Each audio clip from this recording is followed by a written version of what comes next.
and let us all do we can to build a better future. Look, there's a lot of issues with this advancement of technology that we are walking into. And no, I'm not trying to sound like a Luddite. Look, we got to have technology. I mean, let's face it.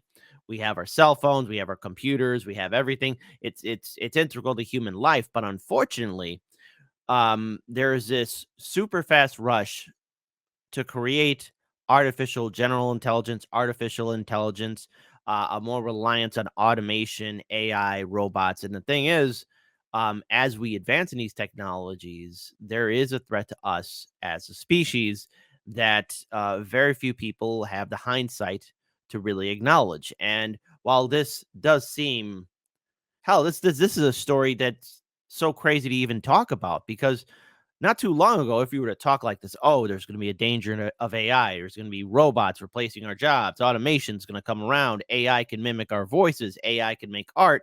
You would have been laughed out of the room, but here we are. And it seems like a story from Black Mirror or the Twilight Zone, but here we are. And so Elon Musk, in an interview with Tucker Carlson, began talking about the dangers of AI. And while, look, we all can have different opinions about how we view technology, we do have to look at the role in which this advancement of artificial intelligence, what threat it does pose to us.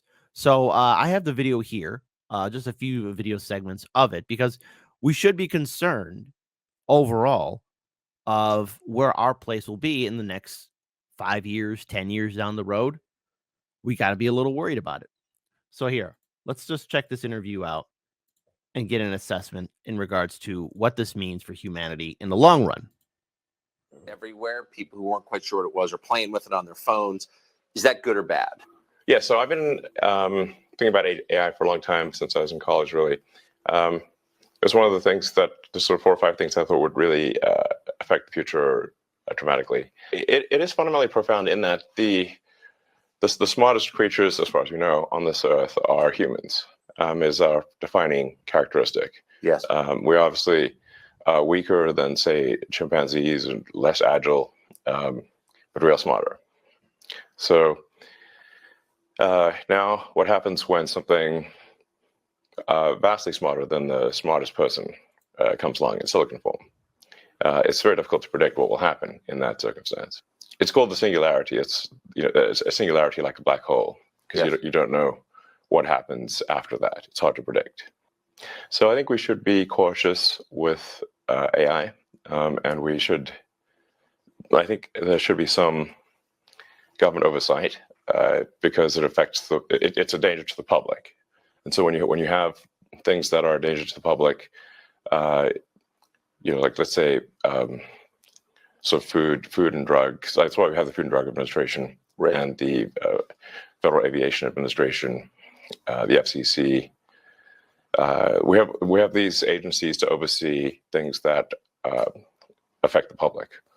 Now, here's the thing. I'm agreeing with this idea of regulation over artificial intelligence and the over-reliance to it, because, again, we are, as it stands right now, the only self-aware, intelligent life form on this planet.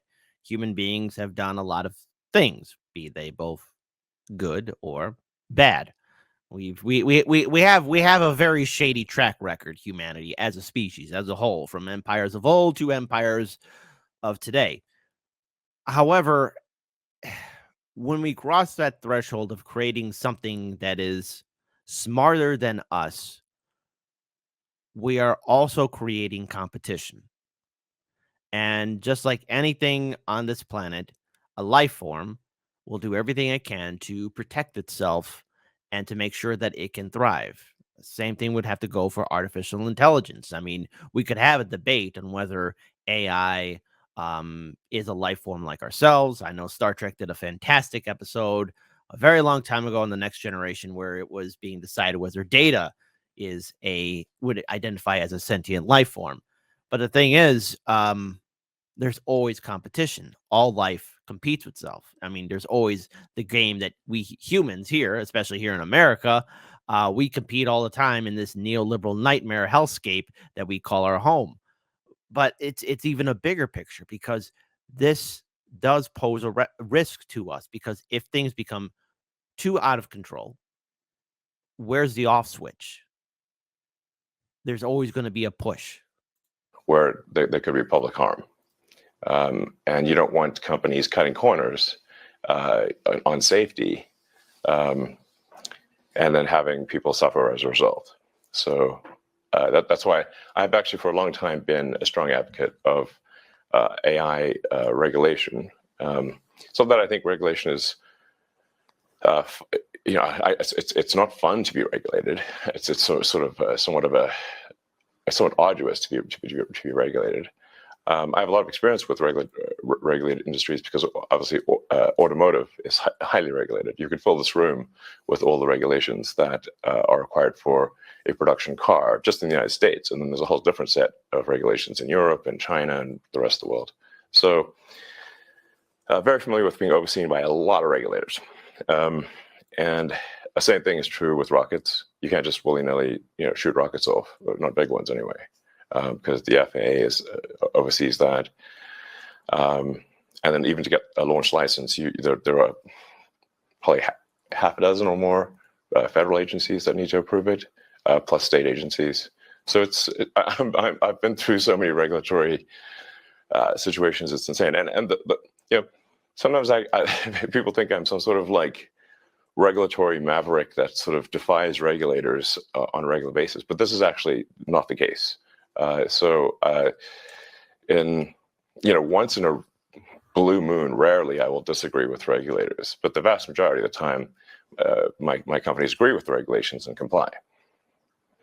Anyway, so I think we should take this seriously, and we should have a regulatory agency. I think it needs to start with a group that initially seeks insight into AI, then solicits opinion from industry, and then has proposed rulemaking, and then those rules, will probably, hopefully, grudgingly be accepted by the major players in AI, and I think we'll have a better chance of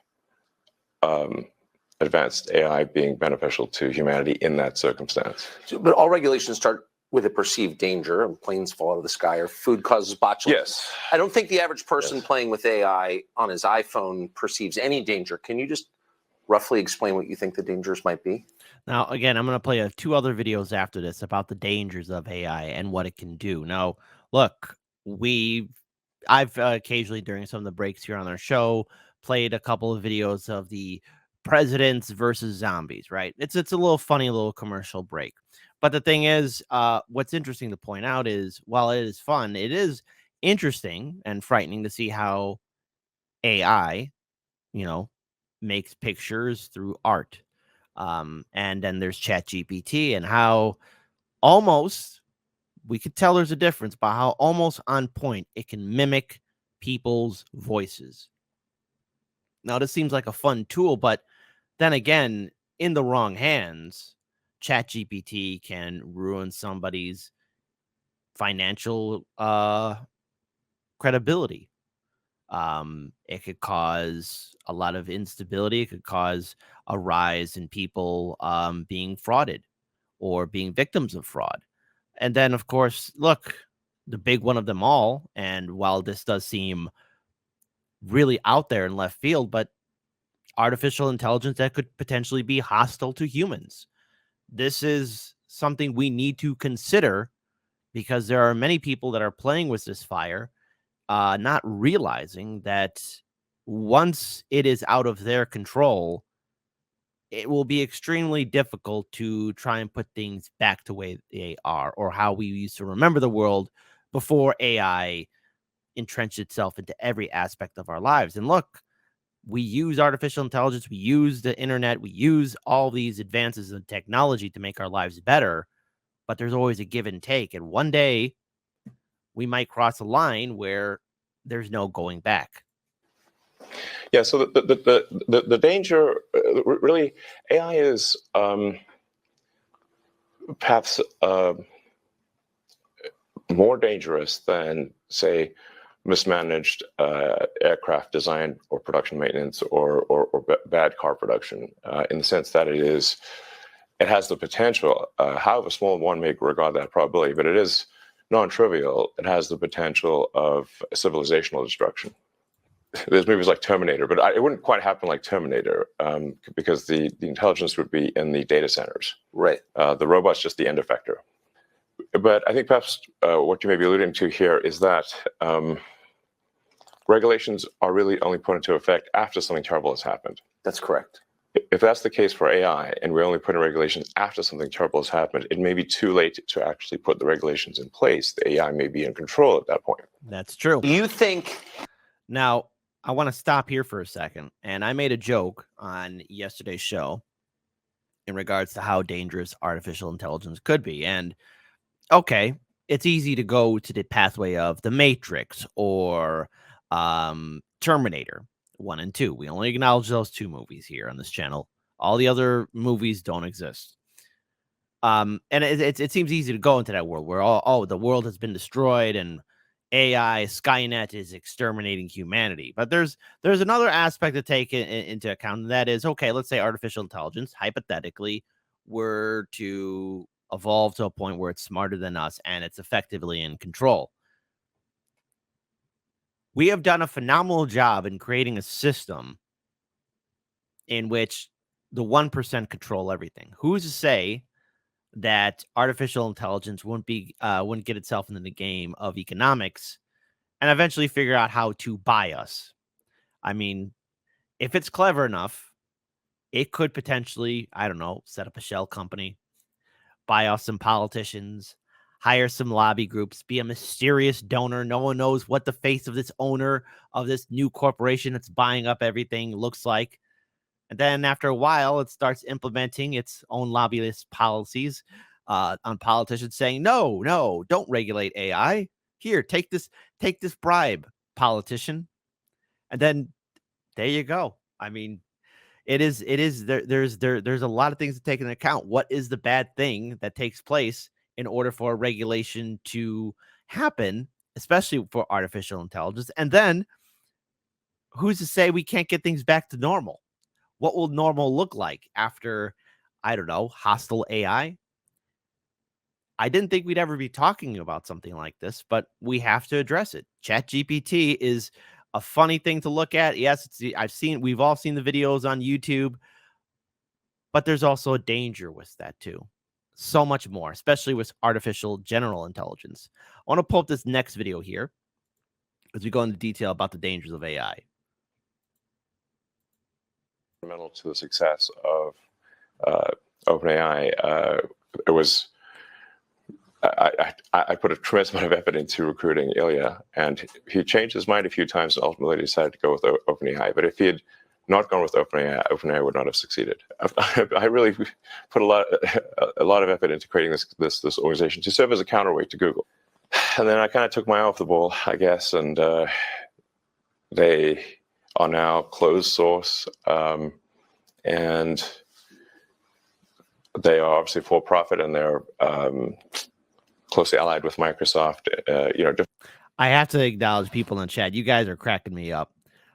David writes, "What would legislation against AI look like, Kit? Don't make a bad robot." Don't make the AI look like Terminator or Ed 209. There you go. Hey, and not to mention Willow Black writes, "How come R2-D2 never told Luke that he was there when Luke's mom died?"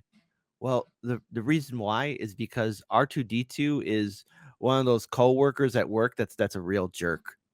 He doesn't talk to you unless, he wants to. So there you go. R2-D2 is just somebody who's like, you didn't ask me, so I ain't going to tell you. In effect, Microsoft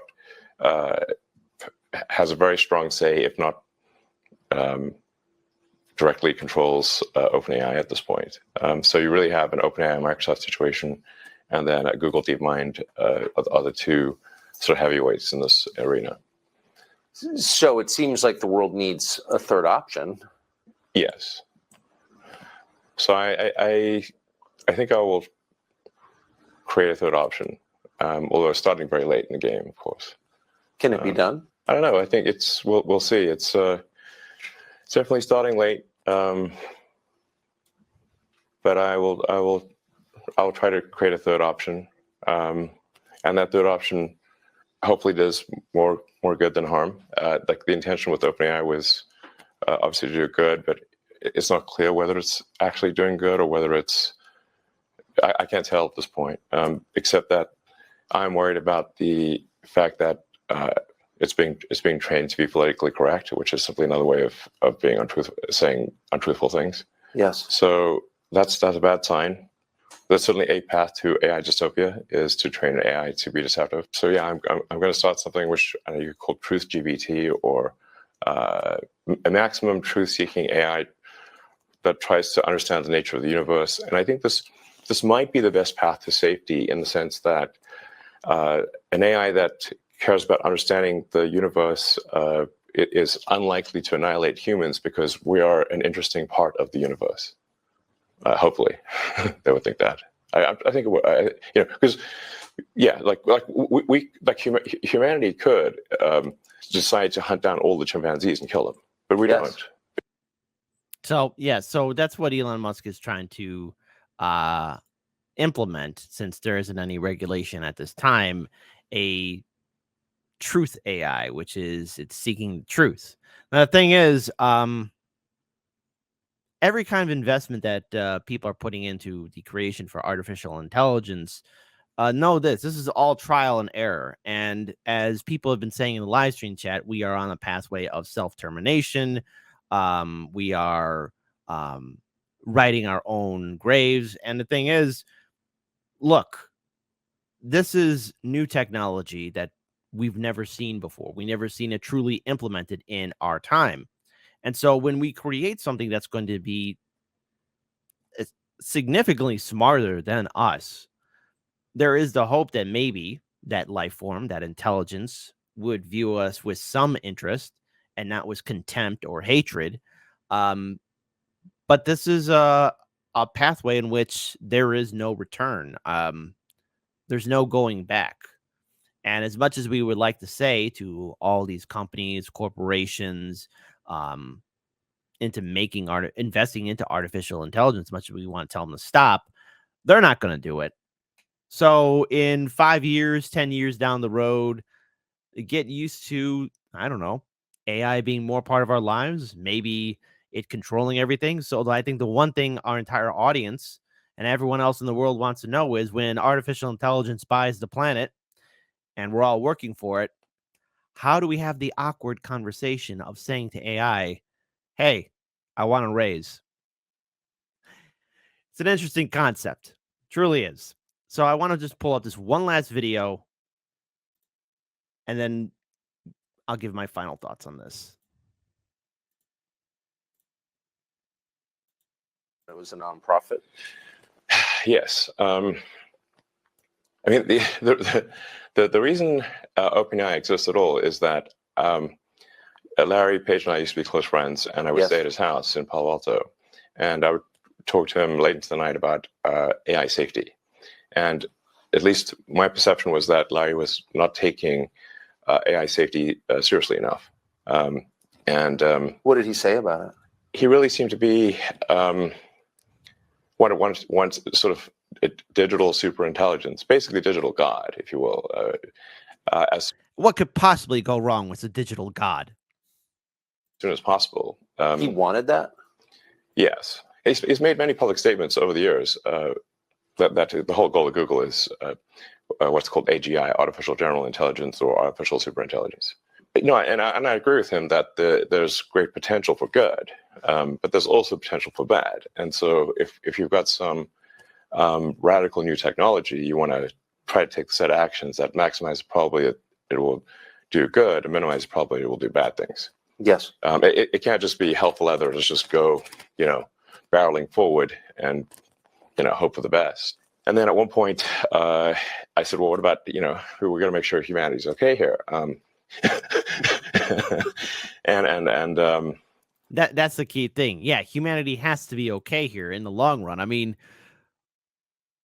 we we don't know what exactly we're messing around with, because just on a side note, humans are just the latest stage of our evolution from the hominid species, and we outcompeted our relatives, our distant ancestors, our cousins in many ways. And when Homo sapiens sapien was around, there were only two other hominids, human-like species on the planet besides us. And that was Homo sapien neanderthalis and Homo sapien hobbidus. That's a little hobbit species. Yes, there was a prehistoric version of the hobbit. Don't everyone calm down on that. But we outcompeted them, we succeeded, and the planet is now ours. Artificial intelligence could view us in the same way and maybe outcompete us the way we did our distant ancestors.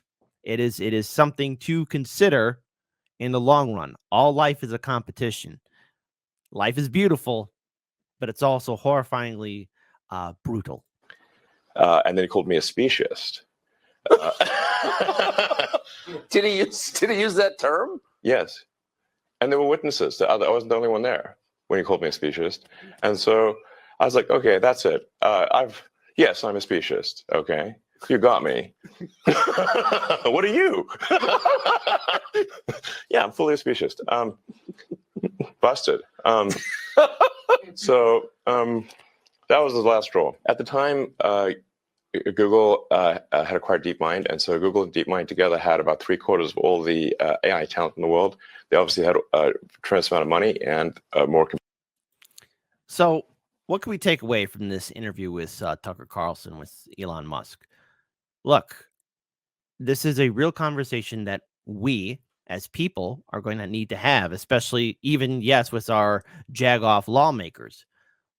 In this day and age where right now people are being fired, laid off, you got corporations and companies willing to invest into artificial intelligence and more automation, there won't be a place left for regular people, regular jobs. I mean, we're seeing it happen all over the place. And yes, while we're seeing it in fast food restaurants or in self-check areas, the beginning of AI or automation taking control, less workers, or either that AI handling, again, our economy, there is a real danger in something rising up and saying, I'm going to be running the show. And do humans have a say in it? We built a system that is now overly relying on automation, advancement of technology, and AI. I never thought we'd be having these conversations, but yet here we are. I just hope that we don't walk into a grim, dark future.